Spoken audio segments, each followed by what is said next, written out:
We're in the thick of it now. The fantasy playoffs are well and truly upon us, and nailing those Week 16 streamers and Week 17 stashes is more important than ever. We do all of that and more on the Fantasy First Down.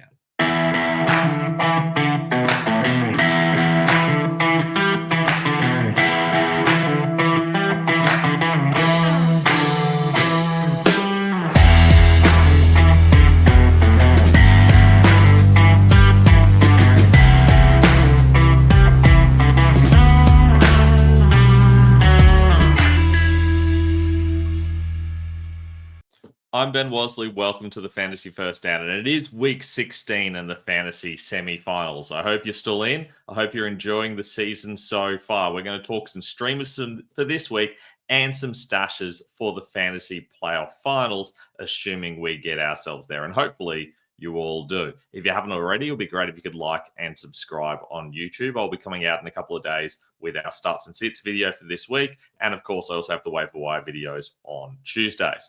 You can also ask any questions in the comments below, or you can hit us up on Instagram at the Fantasy First Down, or on Twitter at Fantasy First Down with no O. My rankings are also up over at ffdfantasyfootball.com, and you can check out my articles at football.rasball.com.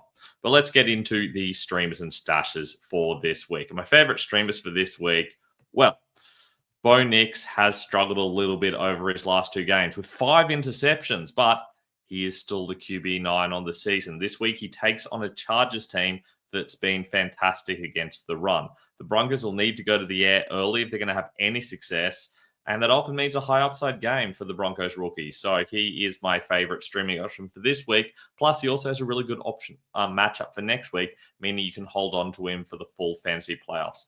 Good backup if you have someone like a Patrick Mahomes, for example, who's very much questionable and you want the safer option. You can also go with Aaron Rodgers, of course. The Jets' passing game's really heating up, and A-Rod's ripped off a pair of top 12 fantasy finishes over the last fortnight. This week brings up another great quarterback matchup in this 9th ranked Rams. So A-Rod's a solid streaming option you can pick up if you're not confident in using one of those normal starters we talk about. Now, if you're thinking forward to next week already and you want to back up on your bench, I mean, at least this guy's available in a lot of leagues at CJ Stroud. I still personally prefer Bo Nix, but I don't know. Stroud's a viable stash. The Texans are going to need to throw a lot on the Ravens in week 17 to have any chance of success. So that does make CJ Stroud a risky but viable option in your fantasy championship. Now, running backs are where it's at. And as always, there's plenty of options available because there's always so many injuries at the position. That's why we always talk about stashing running backs. And it's Jerome Ford that gets the first opportunity this week. Nick Chubb's out for the season, so it's Jerome Ford the rest of the way. Now, Dorian Thompson-Robinson, sadly returning to the starting QB spot, is a bit of an issue. I expect a more conservative game plan, and that will lead to more running and should, on paper, help Ford, but probably lowers the scoring upside, and he's not as likely to check down because he's more likely to scramble. I'd also expect a healthy chunk of Donta Foreman, maybe Pierre Strong as well, but Ford is the guy for fantasy, especially because the Browns are trailing and Ford's the primary receiving back. The problem, of course, is that with DTR, you're going to get less check down, so it's a bit of give and take in that area, but Ford's still a solid option. He'll be about the RB20 for me this week in a game where I think probably they're going to be behind ultimately, and you might get some garbage time checkdowns to Ford. Kendre Miller, well, he's outplayed Alvin Kamara of late and will be the clear starter if Kamara is out, and that's a big if at the time of recording. It's a middling matchup in which the Saints will probably try to ground the game out on the ground, and that makes Miller a solid RB2. The problem is they could get blown out really early and have to go to the air. Even then, I think you probably still get plenty of check down work, and I think that probably goes to a significant extent to Miller. The problem is if Kamara is playing, that definitely goes to Kamara. So Miller's only an option if Alvin Kamara is out, unless you're in a very deep situation and you're in a little bit of trouble. And this is an option in those deeper situations. Travis Etienne, he's not one of my favorite starts this week, but I think he's someone that's worth highlighting. The Jaguars have been a mess to predict at running back for the last few weeks. 2 weeks ago, suddenly Tank Bigsby came and got like 17 carries. And then all of a sudden, last week, it was Travis Etienne all of a sudden getting a whole heap of carries. What has been consistent, however, is that Etienne is the receiving back, and that gives him a better floor in general. And we know that Mac Jones is very happy to check down. So against the Raiders, who have a weak running back defense, I do think Etienne's a valid option. You could start Bigsby if you're in a total bind. Now, as for running back stashes, it's getting very late in the season to be stashing anybody, but especially running backs. I think Patrick Taylor is probably your best bet. Isaac Garendo can't seem to stay healthy, and he's already seems to be injured.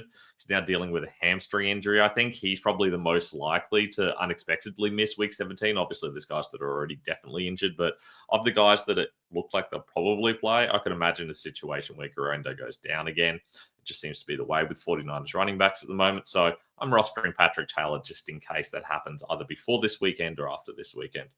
It's always worthwhile rostering some other running backs on your bench just for their upside. Injuries can still happen in week 16. So guys like Zach Charbonnet, obviously Charbonnet is a great starting option if Kenneth Walker is not back. And we don't really know at this stage what's happening with that. So if Walker's back, obviously Charbonnet just becomes a stash and you keep him on your bench. And if Walker's not back, suddenly Charbonnet becomes another great starting option. Tyler Algier, Blake Corum, Tyjae Spears, all good guys. Stash Spears in particular wouldn't be starting this week, but Tony Pollard, it's not impossible they shut him down. He's definitely dealing with some injuries. They've run him a lot, but Spears is clearly the receiving back, and I expect they're going to be trailing this week, meaning it's not as good a week for Pollard. Ray Davis is another viable option you can stash. Kareem Hunt, Trey Benson are viable options. Devin Singletary, maybe Cam Akers, Roshan Johnson, but it's really those top four guys, Algier, Corum, Spears, and Davis that I think are the main guys that you should be stashing on top of Taylor. And Charbonnet, of course, if Walker is back. Now, wide receivers. Let's talk about those wide receiver streamers. And I love Keenan Allen this week. The Lions are one of the league's best slot receiver matchups. And Keenan Allen, he's an elite receiver who plays over half of his snaps in the slot. 3 weeks ago, he took Detroit for 86 yards and 2 touchdowns. I think a repeat performance is very much on the cards. I've been a big Keenan Allen fan for a long time. It's great to see him still performing well. It's definitely someone you don't really want long-term in Dynasty, for example, but I think he's going to continue to stay hot for the rest of this season. Meanwhile, Xavier Worthy, the last 2 weeks, well, he's broken free of the Chiefs' rotation of their receivers. We've seen that they've rotated their receivers in a way that they each get like 40 to 60% snaps. We're talking about guys like Worthy, Justin Watson. There was Mecole Hardman for a while. Obviously, DeAndre Hopkins, Juju Smith-Schuster more recently. All of these guys are kind of cycling through. For the last 2 weeks, Xavier Worthy's been over 80%, which is very high for the Chiefs. This week, he faces a Texans defense that's particularly leaky to receivers. So assuming Patrick Mahomes plays, and only if Mahomes plays, looking likely at this stage, then Worthy is a viable deep start. Now, Jalen McMillan, well, he surprised me the last few weeks. I didn't expect him to go well last week, but he's really broken out over the last fortnight. He's taken over from Kate Otten as the top receiver that's not named Mike Evans.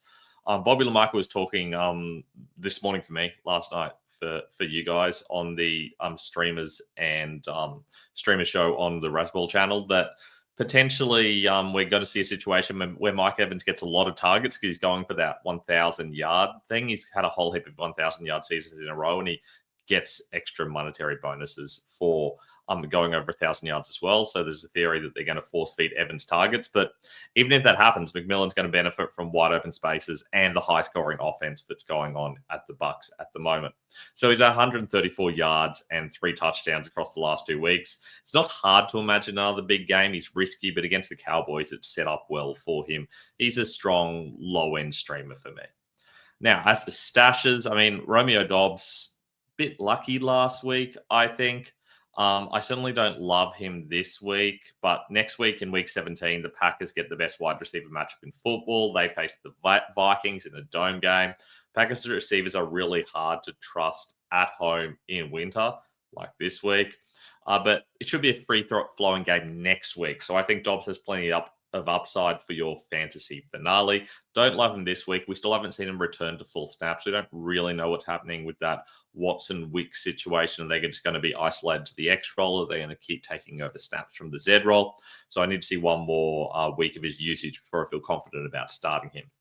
Jalen Waddle gets a strong week 17 matchup against the Browns. He boomed in weeks 12 to 14. And then week 15 had a knee injury, which certainly taken some of the gloss off my strong feelings for him. But if he's healthy, and it's a big if, Waddle is a solid option for you in your fantasy Super Bowl, albeit a risky one. And finally, Rashad Bateman. He's battled injuries over the last month, but he looked fantastic coming out of the Ravens' bye week this last week. I wouldn't trust him against the Steelers this week, but in week 17, he faces the Texans, and that's a match made in heaven. So I am open to that situation. Now, tight ends, and there's a lot of injuries and other stuff going on at tight ends, but I think that Brenton Strange is the answer to your prayers. Here's 2 pieces of information you need to know before you stream Brenton Strange. Firstly, the Raiders have conceded the 4th most points to tight ends this season. That's good. Secondly, Brenton Strange had 12 targets last week. Very few players have done that at all this season. Strange adds himself to that list. That's really all you need to know. He's a great option. He'll probably be my tight end 7 or 8 this week. I really do like him this week. Might even be ahead of Travis Kelce. Yes, I said it. Now, Juwan Johnson, I'd be lying if I said I feel confident about this. I don't. But Juwan Johnson has been playing over 70% snaps the last 3 weeks, and he gets a positive tight end matchup. Given the scarcity of starting tight ends, Johnson is a viable streamer this week. Now, stashes, and realistically, hard to go past Pat Freiermuth. It's hard to trust him this week against the Ravens, though I think he is probably a better streamer than Juwan Johnson. But in week 17, he gets an even better option as he takes on a Chiefs matchup, and the Chiefs are top 5 option for opposing tight ends. So I think Freiermuth's a solid option next week. This week, kind of like a low-end streaming option. Might just scrape into my top 12, but not going out of my way to start him. Would much rather have Strange if he is available, and if he's somehow not available and Freiermuth is, he's a viable option. Now, as for kickers, a bit hard on kickers this week. For whatever reason, the best kickers don't have the best matchups and vice versa. So all my kicker rankings were very compressed this week. I like the Cardinals kickers. We still don't know who it's going to be. Chad Ryland's done the last few weeks and he's been solid. Matt Prater's an excellent kicker. He's coming back from IR. He is training again. He was limited on Wednesday. So we don't really know what to expect. But he takes on the Panthers. I said it all season. You want running backs, kickers, and DSTs playing against the Panthers, but in particular running backs and kickers. And the Panthers remain a top kicking matchup, and the Cardinals have been kicking field goals like it's going out of season. So, and it nearly is. It's unclear whether Chad Ryland or Matt Prater will be the startup. So you kind of have to pick up Ryland, and then if it becomes clear that Prater's going to be activated, then you go and get Prater. I wouldn't be rostering both. That's a bit of a waste. I don't think you're going to have to fight people for Prater. But I feel good about starting whichever kicker Arizona trots out there. Meanwhile, the Dolphins are a top 3 kicking matchup, and Jake Moody is an accurate kicker. So I like the combination. I would happily start Moody in that game as well. Also, remember, there's a lot more weather games around at the moment, so definitely be looking that up. That particularly affects kickers more than any other position, especially those windy ones. I think potentially that KC game, for example, could see wind be an issue. So I'd be very wary of starting Harrison Butker, for example, or Kaimi Fairbairn, who plays in that game. Just check a little bit closer to the time, because that might be a situation where you want to bench Fairbairn and get a different kicker. Finally, DSTs, and I never thought I'd say this, but the Falcons are like a top 3 DST for me this week. The Falcons DST has 13 sacks, 2 interceptions, and 2 fumble recoveries over the last 3 weeks, which is nuts because they've typically been terrible at pressuring the quarterback, but they've really improved of late. And now they face Drew Lock and the Giants, which just feels like a recipe for DST gold. So for the first time, I think ever, they are my DST streaming option, the top one as well. I also don't mind the Cincinnati Bengals. They're also a top 3 option for me. I think the Packers are my third of those 3 options. I don't mind the Vikings either. But the Bengals, I mean, it's just a great option if your league really benefits defenses that concede few points. It's hard to imagine the Browns moving the ball easily with DTR. And as a bonus, the Bengals do have 6 sacks and 6 interceptions and 3 fumble recoveries and 2 touchdowns over the last 3 games. I wouldn't be expecting that type of production. They were a little bit fluky in getting 4 interceptions last week, but it's at least showing that they have that upside. I think potentially Sam Hubbard might be out for this game. That really limits their sack upside. And with the Browns, you don't have Jameis Winston there to turn the ball over a lot, but I think they really will struggle to score. At least a lot of their scoring happens through Winston's aggression. With Dorian Thompson-Robinson, that's DTR, I do think you're going to get a far more passive gameplay. So it'd be interesting to see how that game goes, but I think the Bengals are a viable option.